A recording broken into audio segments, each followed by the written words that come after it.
le détournement des deniers publics, l'argent, chacun d'eux a pris, de quelle façon, et tout ça, on vous fourre tout ça dans un sac, et on veut que ce soit vous qui mettiez de l'ordre. Non, Monsieur le Président, vous ne mettrez pas l'ordre dans cette affaire. Un arrêt de la Cour suprême vous couvre en disant que ce n'est pas votre rôle. On doit vous amener des faits précis qui vous permettent de dire le droit. Tant que ces faits ne sont pas précis, vous devez rejeter toute demande faite par les partis adverses. Monsieur le Président, en ce qui concerne les liens entre les partis, j'aurais souhaité, toujours avec les témoins, entendre ou voir les liens de mon client avec la Samigo. Je n'en ai pas vu. Les liens de mon client avec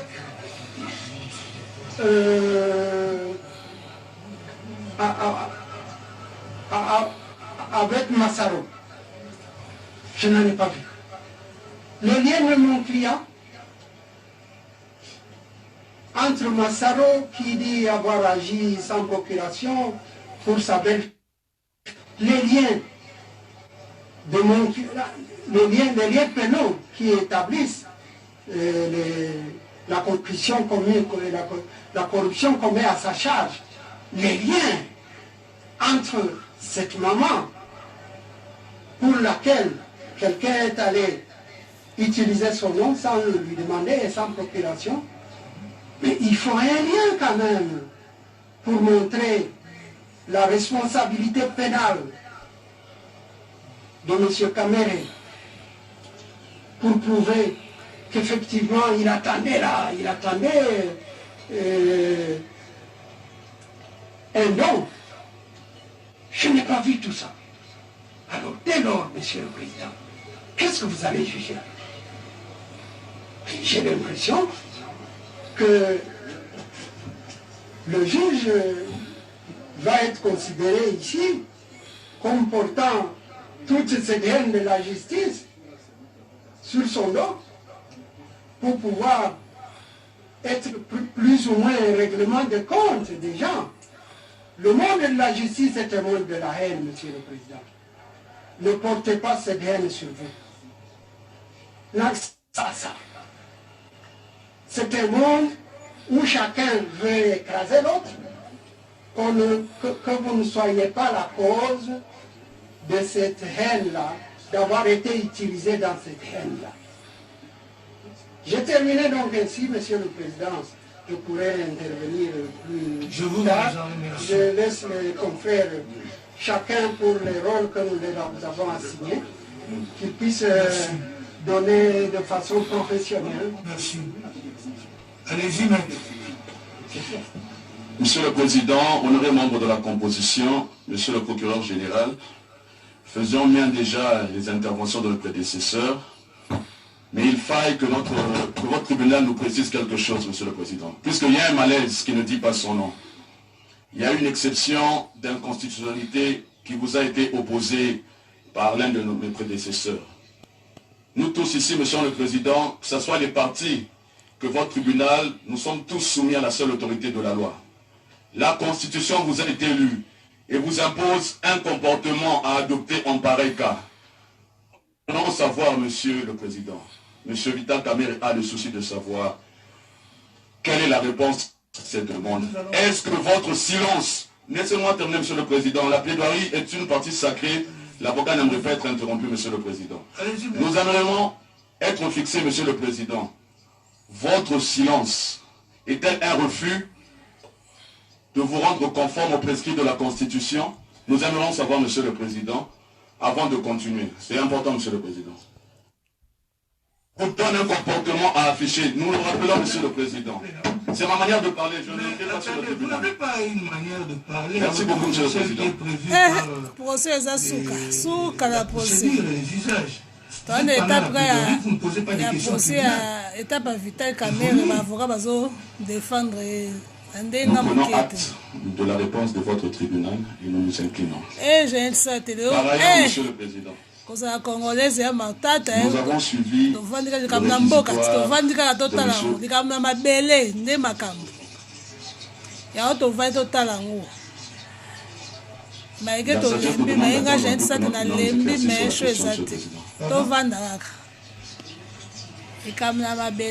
Pardon?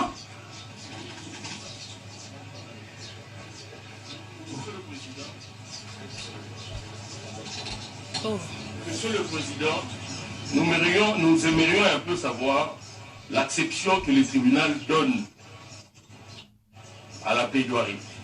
Parce que le 74 du Code de procédure pénale, je pense que la plaidoirie fait partie de l'instruction.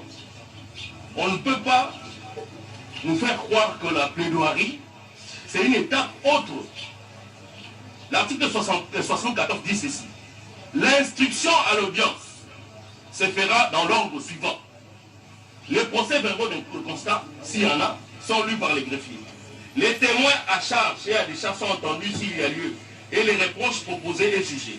Les prévenus et interrogés, la partie civile, s'il en est une, prend ses conclusions. Les tribunaux ordonnent toute mesure d'instruction complémentaire. Le ministère résume l'affaire, les prévenus et la personne civile, les débats sont clos. Je ne pense pas que la plaidoirie doit être considérée comme une étape autre. Non. Lorsque le parti pose des questions, le juge ne peut pas dire non, nous sommes pendant la plaidoirie, vous êtes bloqués, allez-y. Non. L'article 74 est clair. La plaidoirie fait partie de l'instruction. Dès lors, quand le parti pose des questions, le juge est tenu de répondre. Le juge ne peut pas dire continuer, c'est la plaidoirie. Non. C'est ce que la loi dit. Conformons-nous à la loi. Les partis posent des problèmes. Il y a des exceptions qui sont soulevées. Le juge doit répondre. Le juge ne doit pas dire allez à la plaidoirie, allez-y. Non, ça c'est un problème. Le monde entier nous suit. Nos lois sont scrutées. Nous avons même des avis des avocats qui viennent d'ailleurs sur ce procès. Il ne faudrait pas qu'on fasse ces choses de manière-là. Je vous remercie. Merci. Allez-y. Vous êtes dans les timings. Allez-y.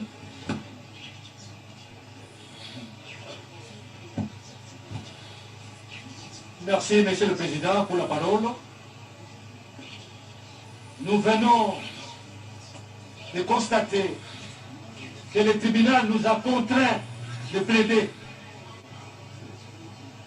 Dans une des audiences, nous avons posé des questions au ministère public sur l'implication de notre client dans les détournements des deniers publics.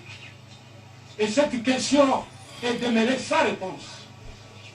Ce n'est qu'aujourd'hui, Monsieur le Président, Monsieur du tribunal, que les procureurs ainsi que la partie civile ont essayé de donner une réponse à cette préoccupation. Les droits de la défense est sacré. Nous avons sollicité une remise pour rencontrer les moyens nouveaux que le ministère public venait de soulever. Mais vous nous avez contraint de plaider. Et Monsieur le Président, nous avons soulevé des exceptions d'ordre public. Et ces exceptions appellent à l'office tribunal de répondre par un jugement. Et c'est ce que nous attendons. Nous avons dit, Monsieur le Président. Merci. Vous avez fini. Le tribunal pose la question si le collectif des avocats a terminé.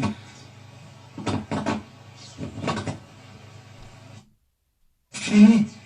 On peut entendre la réponse de votre tribunal. La réponse à quoi? À l'exception d'inconstitutionnalité. Le tribunal vous répondra. Le tribunal répondra tout ce qui est... toutes les questions. Le tribunal répondra en son temps. Qu'il soit noté que le droit de la défense de M. Vital Kamerhe sont inhérents à la réponse que donnera votre tribunal. Ne pas nous répondre, vous aurez violé ces droits de la défense. Donc, toute autre orientation, toute autre posture que cette défense pourra adopter sera alimentée par la position de votre tribunal. Donc la défense, je répète, de Vital Kamerhe, ces droits de la défense sont inhérents à la posture de votre tribunal. Je vais terminer. Merci. Oui. Que les prévenus interviendront après. C'est pas ce stade. Vous aurez la parole après. Normalement. Mais je suis prévenu, je peux avoir la parole 2 fois. Ah, vous voulez compléter vos conseils? Oui, je peux avoir la parole 2 fois. Il n'y a pas de problème, vous avez le droit. Donc, ce sont des choses sérieuses, avec tout le respect. Non, pas de problème. Avec tout le respect que je vous dois. Parce que normalement, cette étape de plaidoirie, ce sont les avocats qui... Mais si vous êtes à même de vous défendre également, vous avez la parole. Vous êtes dans le timing. Je vais conclure à la fin. Donc, le timing, il faut d'abord, votre honneur, noter que... Oui.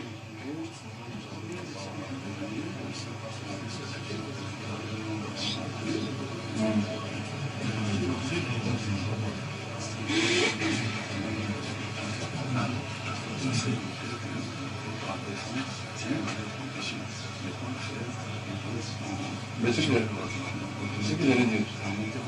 Oui, oui. Ok.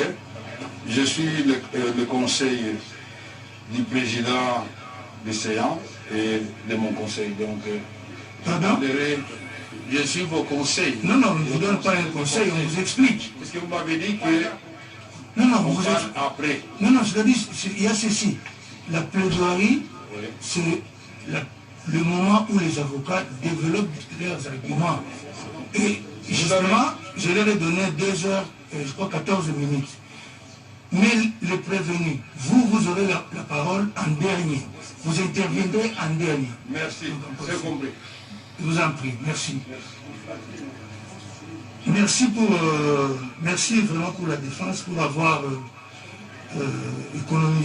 fait l'économie du temps.